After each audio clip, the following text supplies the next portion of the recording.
Welcome to the Banker Lamp. Please enjoy the video. You start by confirming that forwarding is actually active and which type it is: unconditional, busy, unanswered, or unreachable. Open your phone app, tap Settings, then call Forwarding. Note the number shown. If the number is your carrier's service code, keep your account PIN ready. If it's a handset setting, make sure you can access the device. Doing this now saves time because the next steps differ by carrier versus handset-managed forwarding. Next, perform the actual removal.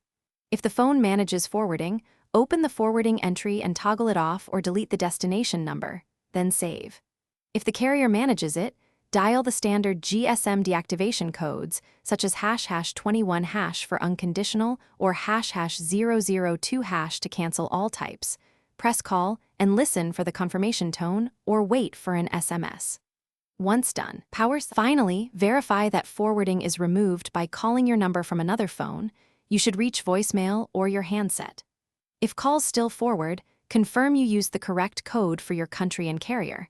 Then contact carrier support with your account number and PIN so they can check network-level forwarding. If support is slow, test the SIM in another handset. This isolates handset settings. One troubleshooting tip: clear network settings or reset call settings only if carrier support advises it.